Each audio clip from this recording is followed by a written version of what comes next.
Hello and welcome to This Week at the Movies. I'm Matt. And I'm Eric. And after a protracted absence, we are back with a big show this week. He's pointing to Paddington, You but like my movie selection? we My won't have reference? anything quite that lighthearted. Hugh Grant did say As this a week that villain. Paddington 2 was one of his favorite films. But you can currently see him in the movie that released this week, which is A24's Heretic. This one finds two young Mormon missionaries, Sister Paxton, played by Chloe East, and Sister Barnes, played by Sophie Thatcher, trying to do their duty. It doesn't specifically tell you where it is. I think it's supposed to be set in Boulder, right? I have no idea. They're from Utah, but I gather that it wasn't set in Utah. And the way the weather turned so quickly definitely felt Colorado to me because it's sunny, and then like an hour later there's a blizzard, which was my Tuesday experience. We have finally now seen the sun a good 72, 78 hours later. But they go and they call upon Mr. Reed, played by Hugh Grant. He welcomes them in on the promise that he has a wife and a blueberry pie in the oven. Beware of what invitations you accept to sketchy setback mountain residences. And it turns out he has neither of those things. Well, I guess there is a pie eventually. Not a pie Yeah. you'd want to eat, but there is a pie eventually. But really, they engage in some religious debates and discussions that portend something a little bit darker, as you might guess, this being a horror film. Things do not go as you're expecting. This one was written by Scott Woods and Brian Beck. They were the screenwriters for the original, I just blanked, A Quiet Place film. They Oh. did not direct The Quiet Place, but they were the screenwriters for it. So you can kind of tell some of the sharp writing from Beck and Woods here, but they both write and direct it. This is they have previously directed. I was going to look it up. That movie 65 last year. I don't know if you saw it. Dinosaur Adam Driver? Dinosaur Adam Driver. This one was better than that. Hugh Grant, pretty incredible here in a much darker role than what we tend to think of this Christmas time of year, when he's usually the prime minister dancing around courting a young lady. He wasn't doing any courting in this one. Not a lot of dancing either. A lot of menacing. I thought the two girls were good. I particularly liked Chloe East. Very interesting kind of character turn, I think, for her. From this movie starts out with a very interesting bus bench conversation. I don't know if you remember that by the time it's over. Some beautiful mountain shots and some very fascinating discussions. And you kind of have a sense of her, Sister Paxton, throughout it, that by the time you get to the end is reversed. My impression of her and her thoughts and everything, and her dynamic with her fellow missionary kind of changed. I thought there were some really great moments. I was really into this movie for about 3/4. I did not care as much for the third act, where I thought ultimately some of it was a letdown for where we were going, which is going to be a theme because we're about to talk about another horror movie that I felt the exact same way. I'm giving this one a mild thumbs up. There was enough here that I liked. I really liked Hugh Grant. I really liked Chloe East. I liked some of the dialogue and some of the back and forth and some of the discussion points about religions and worldviews that was happening. I just was not as taken with where we ended up at the end. So I almost want to jump directly at your comment about the ending, because I agree. I'm not sure necessarily what the reasons are, but my reasons are very, like, I'm just going to go ahead and say, like, this is almost exactly the movie that I wanted Speak No Evil, both versions, to be. from what it claimed, and but with an extra slant on a thoughtful exploration of religion and the way that that role plays in our lives. Like, so there was just like more to chew on. This, everything about this was like more and more of what I want out of this kind of thing, except the heroes winning in the end kind of turnaround surprise twist stuff that like happens in the end that's you're supposed to be rooting for. I just think ideologically, the way things were going right up towards the end, I was on board with it, and I'm waiting for them to put this kind of final stamp on things. And I think the last moment of the movie with the thing on the finger is like a beautiful, like the way that works is just like perfect. But because this is just like loose implication of whether or not it's real, or maybe that's a hallucination because of the, I'm just not gonna. Topher Grace, surprise, he was there. He didn't really do anything, but I thought it was like, oh my gosh, that's crazy, that's him. And then the two leads, it's interesting. Both of them, Paxton reminded me of Thomas and Mackenzie, and Barnes reminded me of Anya Taylor-Joy. And I kept thinking of Last Night in Soho, where those two leads were there, and these two leads are there. And I kind of feel like if this was like a couple of years ago, Thomas and Mackenzie and Anya Taylor-Joy would have starred in this movie.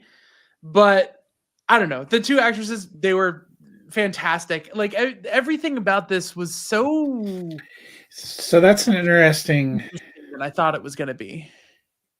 When I was going through, because I keep a spreadsheet of performances and stuff for award and voting purposes, I consider Hugh Grant the lead and those two as support. Oh no, 100%. Okay. Well, you said the two leads, and I'm like, I went back and forth, but I feel like the way it's chopped up, especially with her, with Paxton, the way that they kind of build in, it would make more sense that it was support. Yeah. But see, that's what's interesting. What I expected out of this movie from the trailer was a little trap, and then, oh, you're trapped, and now I'm going to put you through some kind of torture, and you're just going to have to deal with the torture. No, the thing was a constantly unfolding layout of ideas and twists, and there was such a back and forth between the characters on which one was completely in control for what reason at what time. And I was so excited kind of at every turn. This is a strong thumb up for me. Like, I was just kind of so excited at every turn to kind of find out what the answers were to the questions that they were bringing up, and then to have the characters themselves point out, wait, those answers to the questions are dumb, they don't make any sense because of this and this and this, and just like challenge each other and do that. It's like a horror mystery thriller, but like, it's not really a mystery. The idea of a mystery is being used to fuel the thriller. And I don't know. I just really, really liked it. I keep wanting to get into specifics, but I said it's this one of those times, because I went into the movie blind, I don't want to give away anything to anyone. So it's and this is actually, I think, a movie that does a good job with the trailer of letting you know what the setup is, but not in any way where we're going. Which is good. And you mentioned the Inception quality of the very end is intriguing. What I was tracking with this idea that he was challenging them and forcing them to confront what they actually believe, but I felt like in the ultimate, it was disappointing to me that in the end he's kind of a pedestrian abuser serial killer. Yeah, I wanted something different. Right. Some sort of like go some direction where what they have in that deepest basement is something thought-provoking and profound, like the rest of the film, because I thought earlier portions, where he is questioning and picking at their core belief, and even the idea of what he says is the ultimate religion. I thought that was Yep. fine. That made sense. That was interesting. But a lot of the guys is around that portion, I just Yeah, it is wanted something different. it is ultimately disappointing that it's just it is worth saying that he's just a man who's doing human Well, things on Earth when and you bring up, I yeah. mentioned this Speak No Evil before the show, also Strangers Chapter 1 horror movies we've seen, where when you get to the why are you doing this, it ultimately comes down to because you let me, because I can, because Mhm. you're there. While that might be a good reflection of where society is sadly sliding, Yeah. it's not incredibly satisfying. I mean, you can go two ways with the antagonist in a horror movie. I always, I appreciate when there's no explanation. The best of the Michael Meyer movies is he's just a unknowable monster. I think those films have strayed when they've tried to psychologically deconstruct his purposes behind that. But with you can also go where there's a really compelling, why is he doing it? Because he wants to break organized religion would be interesting, but not the Well, I because it's fun to torture people who had faith, I guess, is where they're going. I didn't I'm that gonna and the women in that and the cages, and it I'm just that part when I got to that I was like uh, uh, uh, see so I'm all right. Spoilers. I'm gonna talk yeah. spoilers. I said I wanted to talk spoilers. I'm gonna talk spoilers. If the ending was just that she prayed for him while they both died, I Mhm. would have been perfectly okay with it because it's the final statement on this general thematic structure to what he's doing that belief He makes you couldn't break her. vulnerable to control. Mhm. And she is disproving him because she is fully alive in her belief while they are both completely out of control. Mhm. And so that moment where all of a sudden it's like whack with the board and so I made it one more time to be alive. I was like, oh, don't do that. Well, and then Like, you don't know if it happened, and you get sort of robbed of. I agree. Like, so I have a list. That one movie I talk about today will be on that I started on Letterbox called The Fear of God, which is mm, films I think that deal with religion. I did not put this one on there because, as much as I think there are parts of it that lean into it, it completely goes away from it at the end. yeah. Make a statement or don't make a statement, but you gave me three quarters of a build up to something I was excited to see, and then I felt like I felt Well, like they pulled the punch a little bit at the end. they I'm did. still I think giving the it a seed mild was thumbs up, there, but but I was tracking to be, I was very into it for a while, curious to see where we were going to go, what the revelation was going to be. The revelation and the ultimate, you know, mhm. inception idea notwithstanding, was Yeah, well, see, no, okay, so since we did talk spoilers, that the thing that fascinated me about that was was is that the beginning of her dying? yeah. That was the thing for me. I don't think that was meant to question whether there were other aspects that were true or not. I think it was more like like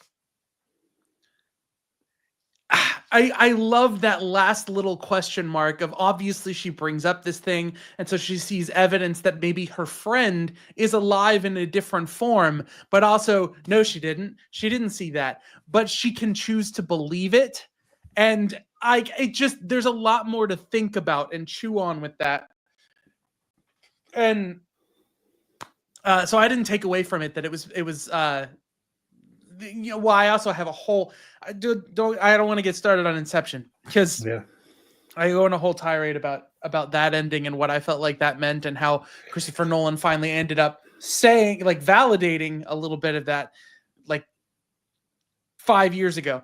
But which is too late. Yeah, I think you were talking. I think I rambled a little too much. I lost myself there. So let's transition to another horror movie where I actually have I liked it a little bit better, but I have some of the same uh, concerns, and that is The Substance, which I saw in theaters in September when I had a theatrical release. It is now out streaming on Mubi, which was the producer. You have subsequently seen this movie as well.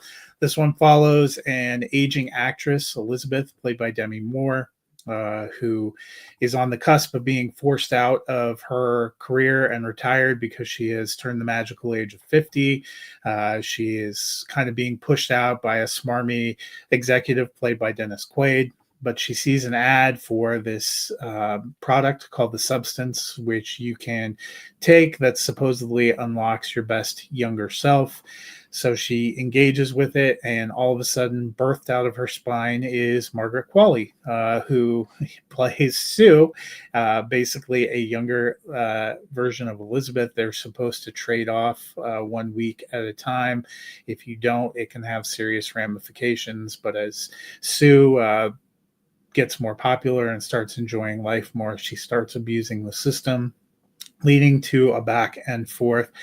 I thought the performances here were really good. The idea was very clever. There are some deeply unsettling things in the beginning that are very fascinating. The lengths we will go to preserve physical beauty, to stay relevant, to but this movie from Corley Farragut ends with what can only be described as an over-the-top third act outright bloodbath that will either work for you, for the people that have given it 5 stars and been in love with it, or will not work for you. And I was decidedly in the latter category. I would still give this one a mild thumbs up. I loved Demi Moore's performance. I think she should be in the Academy Award conversation. Margaret Qualley as well. Dennis Quaid is gross and creepy, but that is the role he was asked to play, and he does it very well. There are some incredible moments in the first 2/3 of this film, but that last 30 minutes, I've talked to our friend Ricky about this. I think his review was literally, I liked this right up until the point where I didn't. And Yeah. I know where that point comes. That's seemingly been the real discussion for people, that keeps it from. I thought this was tracking to be a movie that might have been up among my top for the year. And then like 30 minutes to go, I was like, that was something. Yeah.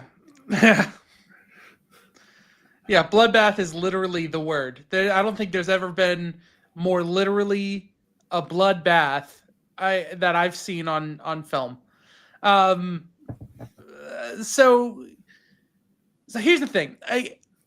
It worked for me and it didn't work for me. It worked for me in the sense that what it was amounting to was ultimately entertaining and was kind of a big, like, show-stopping, like, final gasp of a character that they had created. But it didn't work for me because it's a sharp turn from the direction that it seems to be going, which is it's like the opposite. Is the idea is these two sides of herself are facing off, and there's this kind of foreshadowing of what's going to happen, of remember, you are one. And I just don't feel like that ever really. I feel like the story was really her versus herself in two separate forms, and I feel like the story was going that direction with it, and then just took this sharp turn towards that not being the case, and resolving everything in this very, like, it's not about young versus old anymore. It's not about it's not really about beauty standards anymore. It just kind of crumbled everything that it was about in order to be this big blast finale. So it was entertaining to me. I just don't feel like it followed Yeah, the movie. to me, if it would have ended somewhere where the two halves fight each other, Right? Yeah, like that's pretty right much up where it to feels like there, it's going. I would have. But then it's the second layer of Oh, then we're gonna do it again, and it just, yeah. I liked the symmetry of the star, on the Oh Hollywood yeah. Walk of Fame. I thought that was a clever idea, but the way to get back there, didn't totally Yeah. didn't totally work for me. Still, a remarkable performance from Demi Moore, I think, and Margot Qualley. Um, Elizabeth Starr being replaced by Sue's Starr on the Hollywood Walk of Fame would have been a great ending Mm-hmm. to the movie. That's kind of where we didn't go. Or if she's in her dressing room and her start falling out, and that's where we went to black. Like, Oh, I did all this, but for nothing, mm, because pieces start falling. okay, yeah. I think that would have been It's also, interesting. You can either say of those so things many would have been different clever, things. but Maybe that's what happened with the writers. They started thinking, man, we could do so much. Why don't we just get wild with it? yeah, it's definitely different and Yeah. creative. I will also say, for those that are thinking about checking out, hardest of hard R's, Oh not yeah. just in terms of Oh violence, yeah. but there is a lot of sexuality, nudity. The director is Very different, fascinated with butts. very Just different than Heretic, which I think is PG-13. yeah. Oh really? Well, let me look. It might be R, but Yeah. there's not a lot of. It's just a very different approach. Yeah. Um, Absolutely. oh no, you're right. Heretic is R. I was just thinking they didn't have a lot of swearing or anything. But Yeah. anyway, It was polar almost safe. polar extremes of R is what I would Yeah. say. Absolutely. The softest and the hardest are. Yeah. I was actually amazed at some of what they got away with in staying under are not just Yeah. sexuality, but violence as well. Mm. Very interesting. Well, before we get out of here, we've been out for a couple of weeks. There have been a lot of movies that came out. If you were coming here for the definitive Here review about Tom Hanks and Robin Wright de-aging in a house, you're gonna have to look elsewhere. That movie is fine. It has some moments, but I want to check back. The biggest release to the end of October when we were out, Venom: The Last Dance, the third and final of the Venom movies, the second of 3 Sony non-Spider-Man comic book releases this year. It has been, while the MCU may have taken a break, Sony non-Spider-Man films have really flung into action. We had Madam Web, and we have this, and we have Craven the Hunter. I had zero expectations, honestly, for Venom: The Last Dance, but I would give it actually a thumbs up. I was pleasantly surprised. This one is more, I guess, fun is the right word. Do they give Juno Temple and Chiwetel Ejiofor anything to do? They do not. They do have kind of a, uh, fun little role for Rise fans, and Alana Urbach, who are just like these hippie couple driving through the desert that end up picking up Tom Hardy's Eddie Brock, and he ends up saving them. It's like comic relief. I actually liked that this one was kind of divorced from the original, from the storylines with Michelle Williams, which I thought worked okay in the first one and really started to drag in the second one. This is kind of divorced from everything about him having a life and career. It's like a road buddy movie that uh, loosely has a plot that strings together some action sequences, which might sound like I didn't like it, except for I just thought it was fun. I thought Tom Hardy was fun. I thought what they did with Venom was fun. I thought they sunk into the characters a little bit more. I know that people that were hardcore fans of the first two really haven't liked this one, and I was not a hardcore fan of the first two, which might be why I do like this one. This might be my favorite non-Spider-Man Sony film. Again, part of it could be that I had like sub-basement expectations, but I thought Tom Hardy was good in this. I think this is a good way for him and his character to go out. I thought there were some interesting set pieces. You know, it worked for me much better than I was expecting. I was kind of dreading going to see it, and at the end, I was like, oh, you know, this was kind of fun. So there we go for that.